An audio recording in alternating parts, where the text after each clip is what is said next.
Hey everyone, welcome to another LEGO fan video. I'm your host LEGO fan and I do fun LEGO videos. I have about 10 subs video as well as cool Ben 10 videos. If you guys are new, please like, subscribe, ring the bell, do all that YouTube algorithm stuff. With that out of the way, let's get started. So, we are still in Ben 10 and unfortunately this might be the last video that I publish before my fall semester. I might be able to publish the 6th part of this, I might not. I also might do some LEGO videos, I might not, I don't know. I might just end it after the Ben 10 and save the LEGO sets for when I come back, so that way it's not just sitting on my desk here. In either case, this is probably going to be the last time I'll see you till winter. So, let's see where we are going to go in this Ben 10 episode. I already got the first one set up. The way this runs is like a quiz show. You have 10 seconds to guess which one of the characters said the line that I will be playing, and then I'll rattle off a few facts about them. Like, imagine if you were in a fight with them and you actually had to beat them, you'll know exactly how to beat them. So, as I said, I already got the first character lined up, and let's see who the person is. Let me just scoot some over. So let's see. Alright, folks, we'll take it from here. Of these characters, which one said that line? 10 seconds, good luck.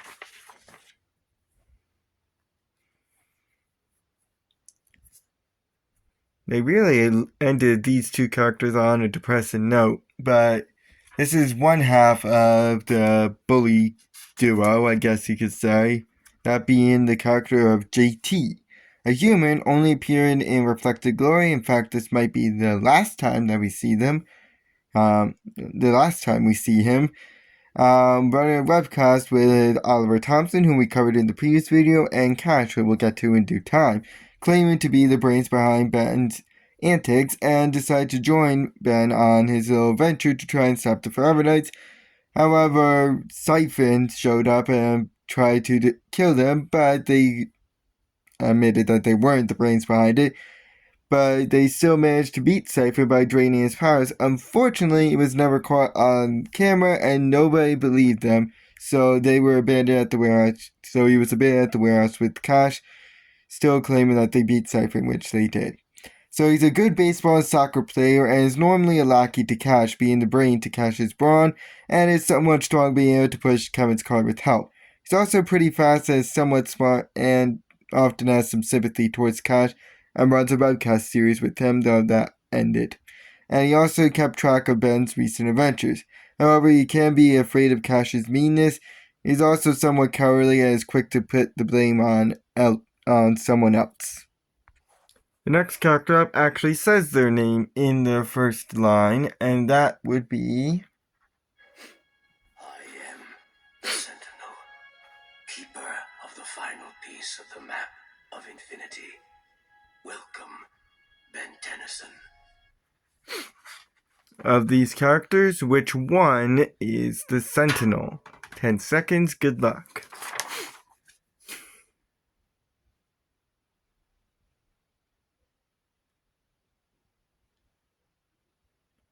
So, he's been staring at us for a long time. That's this character right here. It's unknown what his species is. It was long assumed to be a Chimerian sui generis like Vilgax, but it's confirmed that he is not.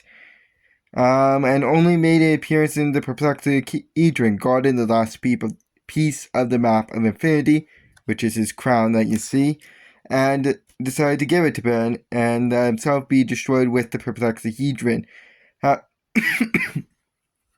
However, Ben decided to go back to save him from Ultimate Aggregor and save him from the destruction of the Perplexedron. Unfortunately, that led to him losing the last map of Infinity piece to Ultimate Aggregor, and the Sentinel decided to curse him out with his final words as he disappeared along with the Perplexedron. And we also don't have a lot in terms of powers on him. We can assume that he's at least all-knowing, or if not all-knowing, at least well-informed, because it's assumed that Professor Paradox visits him every once in a while to at least tell him what's going on in the world. I would hate to be him just sitting in that chair for who the hell knows how long. However, he's not a fighter and is very old and weak. So honestly, you could just give him one good punch and he's out. Next one up is this character. Aggregor's not getting away from me again. Of these characters, which one said that line? 10 seconds, good luck.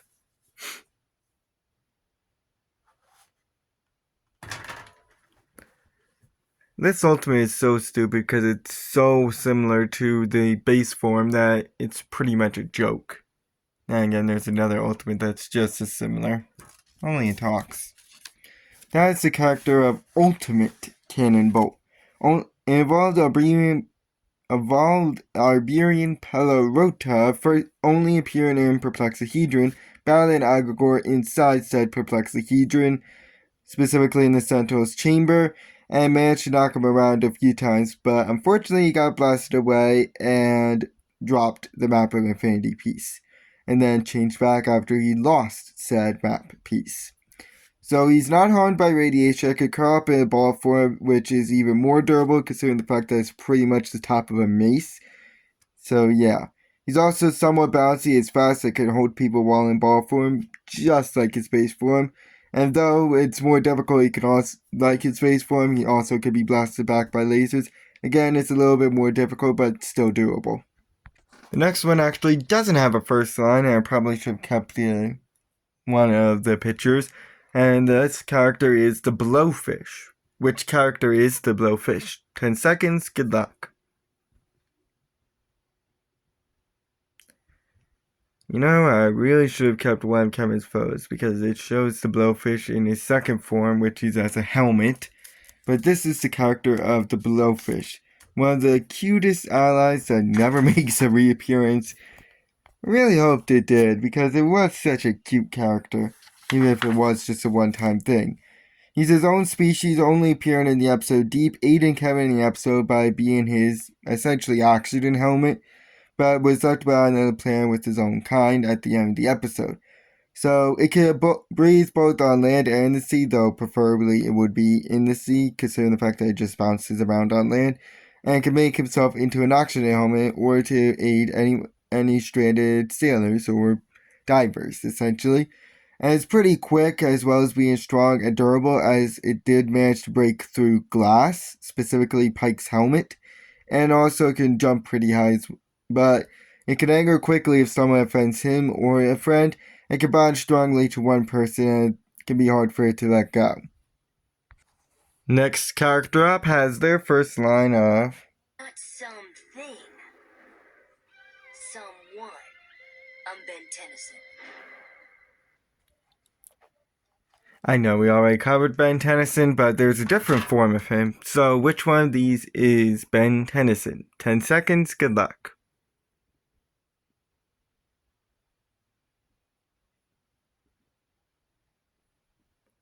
So I talked about this when we covered the original Ben Tennyson, that there's a young version and an old version of Ben Tennyson, because the young version came in during Forge of Creation, and this is the young version of Ben Tennyson, the one from the original series. A human only appeared in Forge of Creation, helping out the gang throughout the episode after he was accidentally summoned by Ben 10 after leaning on the chronosapial time barrier. And originally, while he was confused, he did help out in the end in trying to defeat Ultimate Aggregor and convinced Kevin to turn to his ultimate form, which we know how that ended up.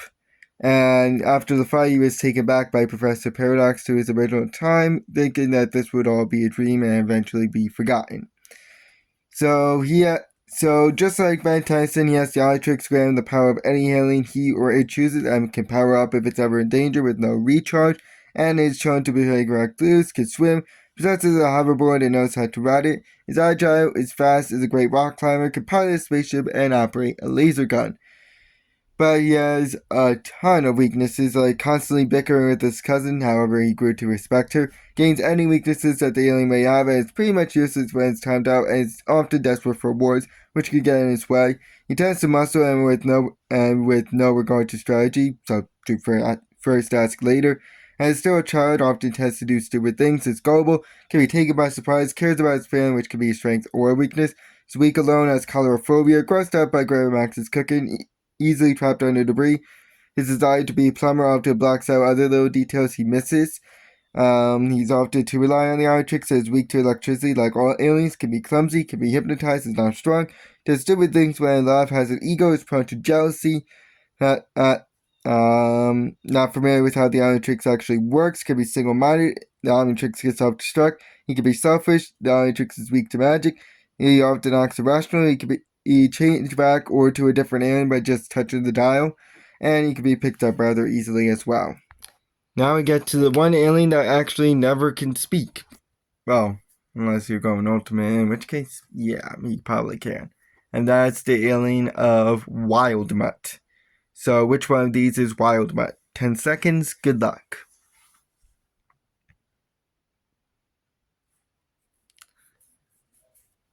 As I said, unless this alien decides to go ultimate, he's not speaking one word. This is the alien of Wildmutt. He is a Vulkanus, only appearing in Forge Creation, attempting to unwedge the ship by destroying the wing. However, he was changed back by older Ben after he was, tearing apart the plane. So he can sense move via the gills on his face and has shown to be very agile and has sharp claws which can rip through things. And he also has a pretty strong bite and is strong himself. He also has a powerful charge that can speak Vulkanus, that's the language of his grunts and growls, and is shown to be smarter than his species, considering his species is more primal than him. He's also pretty fast that can climb up vertically and has a high jump and can sense heat signatures. However, he can't speak English, and when sick he actually can't see since mucus clogs his gills. And he's also weak to sonar sounds, and he doesn't have fast reflexes and is pretty heavy. And when young, he doesn't have as strong a bite as an adult version of him. So the older he gets, the more and more stronger the bite gets. Next character up has their first line of with this. Look the other way around to me. You're sure he's okay? Of these characters, which two said that line? 10 seconds, good luck.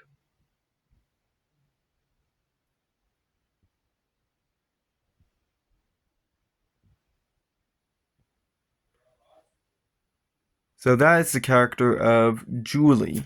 We have her in her normal outfit with the nice little pink sweater and short white skirt, and then we have her in her mechamorph armor. So she's a human, only appearing in Absolute Power Part 2, helping Gwen get to Los Soledad by way of ship, and managed to give her a pep talk before heading into the final battle. Later, she reappeared in her mechamorph armor at the end of the episode. So she's a great tennis player and smart, serving as a tutor to Ben, and really cares about him and can motivate him. She also can ride a moped, can take really good notes, has quick reactions, and can understand Ship, and Ship actually trusts her. She also has the ability to call him when and whenever needed, as well as Ben. She's also a decent fighter and a good catcher, and is strong enough to knock out Forever Knight with a weapon, and can merge with Ship to make her mech suit, which is laser gun, and it pretty much is an impenetrable suit of armor, and it also has enhanced strength. However, she loves Ben, which makes her the damsel in distress, and can get jealous at times, and in the mech suit, when she's electrocuted, she's unable to move. Next one up is this one.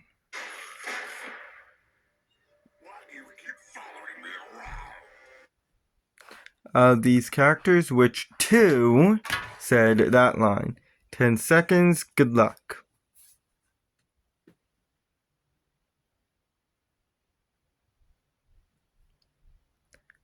So this is my least favorite of Ben's recurring villains. That being the alien of that being the villain of Vulkanus. We have him in his armor and him without the armor, which looks really stupid.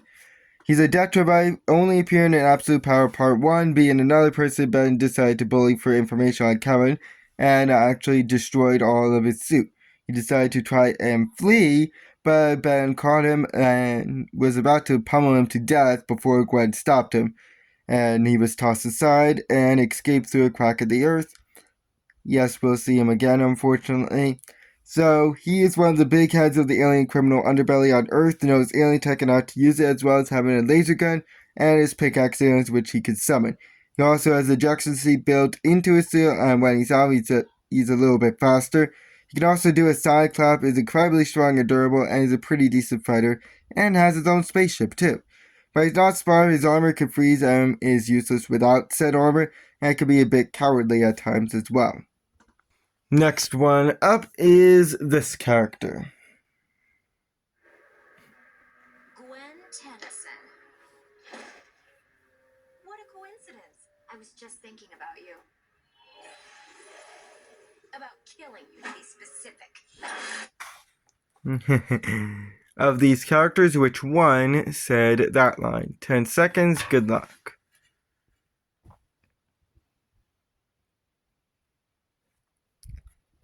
So, for once, she's actually a hero in this, and while she doesn't stay a hero, she'll at least be a hero in this season, and that is the character of Charmcaster. A human/witch, being Hex's niece and all, only appearing in where the magic happens, aid in the gang through Ledger Domain and actually help them get there, and to attain the Alpha Room, which is a map of Infinity Piece from Adwecha. When they finally retrieved it, they had to flee, and she decided to actually stay behind in order to free the others from Adwecha's control and finally beat him as he is weakened. And she decided to stay behind in Ledger Domain. We will see her again, but for now, she's no longer important. So she's very agile, can levitate others, and like all magic users, she's stronger in Ledger Domain and knows how to enter and navigate the place. She's also a great trickster and flirter and is really smart and can manipulate fire. She also has her magic bag, which typically holds her staff of elders, as well as flowers which can be used as razors used as a certain spell in order to escape any sort of binds. She's also somewhat strong, and as such, she has the staff of elder. She can use this to enhance her magic, which makes her stronger, as well as drain magic by using it, as well as just fire and electric bolts, which could summon her stone golems or be just regular electric abilities.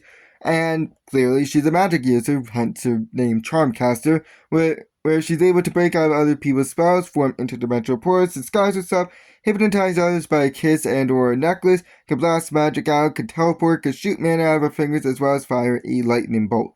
She can also use spells like Actum, making vehicles come alive, Reptilicus, which can turn things to a snake or probably any other reptiles. She can also turn things into a flower field, an explosion spell, a concealment spell, as well as Actum Aracto, make unalive things sentient, as well as Tempestus, making her control and manipulate water. She also can levitate rocks and has magic seeds that can grow vines, can control her stone golems, as well as being in an alternate future. She is a general of sorts and is a brilliant strategist. However, she can be single-minded at times and revenge-driven on getting Gwen. She's also power-hungry, is prone to jealousy, is pretty impatient, and can be taken by surprise. Next one up I only include because he's very important to the overall story, and that is this one. I know the feeling. That's enough, kid. It's time to cool off. Of these characters, which one says that? 10 seconds, good luck.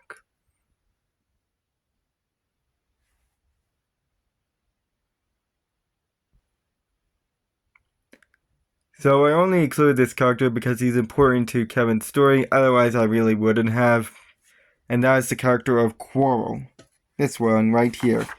It's unknown what his species is and only appeared in the flashbacks of Noor Ironbar's A Cage, teaching Kevin how to control his powers, get out of his first mutated state that we saw all the way back in the original series, and then attempted to escape with Kevin, only to be shot by Morg on the way out, and allowed Kevin to go free while he unfortunately was killed. So he's very strong and is a good fighter, as well as knowing Kevin's abilities and how to control them, which making him a sort of mentor to Kevin.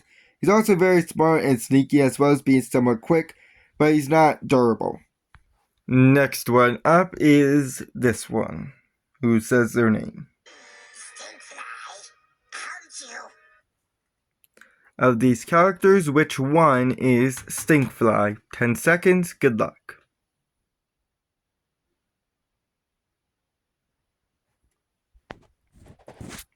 Well, the name kind of gives it away. It's a fly character, and only one of the, well, two of these, actually 3 of these can actually fly. And this is Stinkfly. Actually, it's 4 of them.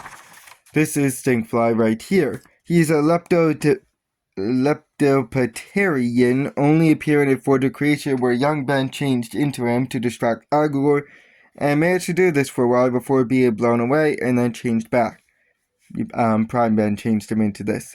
So he can fly and shoot a single spray of goo for his eyes, as well as having a sharp tail. He also has 360 vision and can shoot goo out of his mouth, which could act as a rope and blind people if he shoots it as goo. He can also make a goo ball that can clog machines, as well as be pretty durable and can put out fires with its goo. And is also pretty fast with flying, has acid breath, has deadly farts, and his goo can also be sticky. However, his eyes work individually, which can be used against him, because he can't focus solely on one target. And much like other insects, he can't fly when his wings are wet, as well as the fact that he can't swim. His goo is also flammable, which kind of counteracts the fact that he can put out fires, but that's neither here nor there. He's also not strong and can time out when flying if not prepared, and is not used to carrying passengers. His smell can also give him away, and his tail cannot be caught in something. Last one up is Ripjaws, who doesn't have a line and only makes a cameo appearance, and he's my favorite of the original 10. So, of these characters, which one is Ripjaws? 10 seconds, good luck.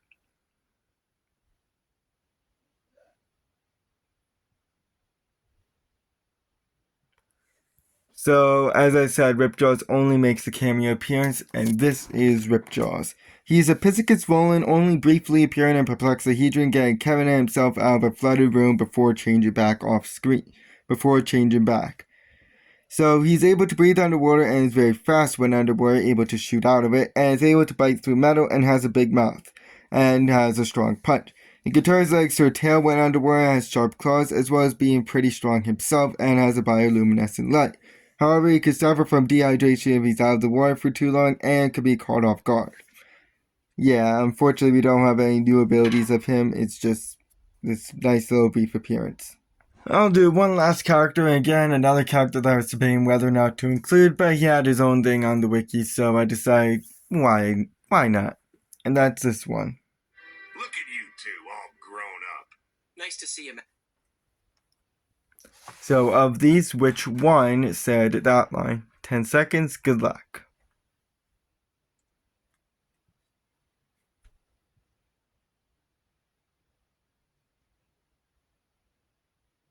So this is the character of Magister Cornorach,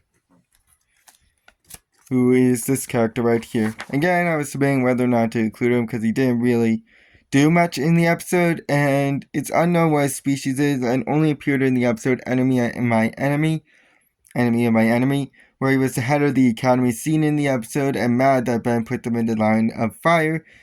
And he was pretty much in the office the whole entire time, and then decided to battle Ultimate Current, lost that, and retrieved Ben when he came out of the airlock, and locked up Archer for his numerous crimes in the academy, and forgave Ben for what he did. So he's a high-ranking plumber, access to all their tech and gear, as well as being the head of the academy that trains all the plumbers, or at least the ones in the quadrant that he's in. He also has a laser gun if worst ever comes to worst, and it can be assumed he's good at fighting and is pretty smart. He also has jail cells in the academy for some reason. But he can be quick to anger and cares about his students. Again, that could be a strength or a weakness. Next time we'll cover the remaining characters that you see here. So if you're curious, we got the two brothers. We got the other half of the bully duo. We got one of the main villains left. We got an alien who does nothing, as well as some distant cousins of another alien. A character who doesn't appear on the wiki. The villains who are the most cowardly things ever. The two emotions of Alien X, and someone from the past. See you guys next time, where you'll find out exactly who these characters are. So long.